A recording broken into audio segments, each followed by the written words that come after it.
Alessandro Bastoni diklaim bisa selevel Van Dijk atau Sergio Ramos. Mantan pemain Inter Milan Francesco Colonese memberikan komentarnya mengenai bek nerazzurri saat ini, Alessandro Bastoni. Dia tak ragu menyebut Bastoni sebagai bek terbaik di Italia saat ini. Bastoni bergabung dengan Inter dari Atalanta pada tahun 2017, namun pemain berusia 22 tahun tersebut mulai masuk skuad utama nerazzurri pada musim 2019-2020. Sekarang Bastoni menjelma menjadi sosok yang penting di lini belakang Inter. Dia bermain reguler di bawah asuhan Simone Inzaghi musim ini. Terbaru, Bastoni tampil sangat cemerlang saat Inter menang 2-1 atas Lazio dalam lanjutan Serie A. Dia mencetak gol dan assist untuk timnya dalam pertandingan tersebut.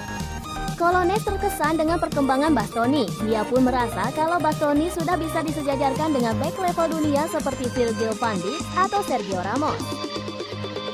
Saya melihat dia mencapai level tertinggi seperti Virgil van Dijk, kata Colonese kepada Sky Sport Italia. Dia bisa berada di level Sergio Ramos, dia benar-benar bisa melakukan segalanya. Dia bisa bermain dalam 3 bek atau 4 bek. Dia mencetak gol dan pertahanan dia telah meningkat. Bastoni sudah memainkan 24 pertandingan di semua kompetisi bersama Inter musim ini dengan mencetak 1 gol dan membuat 3 assist. Colonese meyakini kalau Bastoni merupakan salah satu bek terbaik Italia saat ini. Menurut pendapat saya, saat ini dia adalah bek Italia terbaik dan tentu saja salah satu dari 4 atau 5 teratas di seluruh Eropa, tandasnya.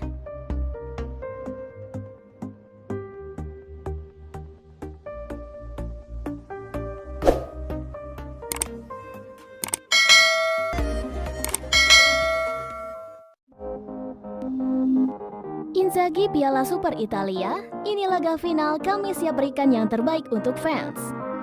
Inter Milan selaku juara Serie A Italia musim lalu akan menantang Juventus sebagai pemenang Coppa Italia untuk memperebutkan Piala Super Italia. Laga final ini akan digelar di markas Nerazzurri, Stadion Giuseppe Meazza, Kamis 13 Januari 2022 pukul 3 pagi waktu Indonesia Barat. Pelatih Inter Simone Inzaghi sadar betul bahwa setiap laga puncak sulit untuk diprediksi. Oleh karena itu, ia tidak ingin timnya merasa jumawa karena di atas kertas mereka lebih diunggulkan. Sang pelatih ingin pasukannya bertarung habis-habisan demi bisa mempersembahkan trofi pertama musim ini buat para fans. Ini laga final, tidak ada favorit. Kami akan menghadapi tim yang penampilannya sedang bagus. Hari Minggu lalu mereka membalikkan keadaan dan menang dengan gemilang. Juventus paham bagaimana bertanding pada laga final. Kami sendiri juga sedang bagus. Kami akan menampilkan permainan yang terbaik untuk menyenangkan fans. Tingkat motivasi akan menjadi kunci, tapi semuanya akan ditentukan di lapangan, ujar Inzaghi jelang laga Piala Super Italia. Seperti yang dilansir dari laman Inter. Kami harus bekerja keras, agresif, dan berkemauan kuat. Kami akan menghadapi kesulitan, tapi kami harus mampu mengatasi tekanan dalam pertandingan ini. Kami bersemangat karena ini adalah laga final dan akan berlangsung di San Siro. Tidak ada unsur balas dendam, semua tentang merebut trofi. Bagaimana dengan kondisi Edin Dzeko dan Joaquin Correa? Kami menjalani sesi latihan hari ini dan kondisi Dzeko dan Correa bagus. Saya punya 4 penyerang, 2 main sejak awal dan 2 lagi di bangku cadangan. Saya akan memilih duet yang tepat untuk kondisi yang tepat. Hanya Nevio Scala di Coppa Italia dan Piala UEFA, dan Roberto Mancini di Coppa Italia dan Piala Super, yang pernah mengalahkan Juventus 2 kali di final, seperti yang Anda lakukan di Piala Super. Kami bermain sangat bagus dalam 2 kemenangan di Piala Super saat Lazio menghadapi Juventus. Meskipun saat itu tidak diunggulkan, namun saya juga kalah dalam final Coppa Italia melawan Bianconeri. Laga nanti akan sangat seru dan kami akan berusaha menang demi fans. Pisah jalan dengan Inter Milan, Ivan Perisic bakal berlabuh ke Arsenal. Teka-teki klub mana yang dituju Ivan Perisic usai meninggalkan Inter Milan akhirnya terjawab. Bukan ke Tottenham Hotspur, winger berusia 32 tahun tersebut bakal membela Arsenal. Hingga detik ini, masa depan Ivan Perisic bersama La Beneamata masih diselimuti tanda tanya. Pasalnya, ia belum juga menekan kontrak anyar padahal masa baktinya di Giuseppe Meazza bakal kadaluarsa akhir musim ini. Faktor tingginya gaji ex-Bayern Munchen tersebut disinyalir jadi alasan kuat mengapa Inter Milan masih pikir-pikir untuk memperpanjang kontrak Perisic. Total ia menerima gaji sebesar 5 juta euro per musim alias setara dengan 83 miliar rupiah. Nama Perisic pun masuk dalam daftar pemain dengan pendapatan terbesar di klub.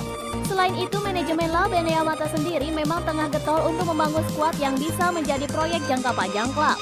Jika memaksa memperpanjang kontrak Perisic, artinya Inter Milan tidak sejalan dengan komitmen mereka yang ingin membuat usia rata-rata skuad lebih muda. Tak ayal jika Inter Milan kemungkinan besar akan membiarkannya hengkang gratisan akhir musim ini. Lantas, usai meninggalkan I Nerazzurri Club, mana yang dituju Perisic? Usut punya usut, pemain berpaspor Serbia tersebut tak akan reuni dengan Antonio Conte di Tottenham Hotspur. Kabar teranyar menyebutkan jika Perisic menuju Emirates Stadium, markas tim meriam London, Arsenal. Hal tersebut diklaim oleh surat kabar Spanyol Sport. Dalam laporan itu, The Gunners tak main-main untuk mendapatkan tanda tangan Perisic dari Inter Milan. Pasalnya, saat ini The Gunners masih minim pemain berpengalaman yang mampu membimbing para pemain muda. Dengan mendatangkan Perisic, wonderkid The Gunners bakal banyak menimba ilmu dari ex-Borussia Dortmund tersebut. Nantinya, Perisic bakal dikontrak dengan durasi jangka pendek, mengingat usianya sudah memasuki kepala 3. Arsenal kabarnya bakal mengikat Perisic layaknya ex Chelsea Willian yang datang di usia senja. Kendati punya kans besar untuk mendatangkan Perisic, namun Arsenal harus mewaspadai manuver Tottenham Hotspur yang juga masih punya ambisi untuk menggait Perisic.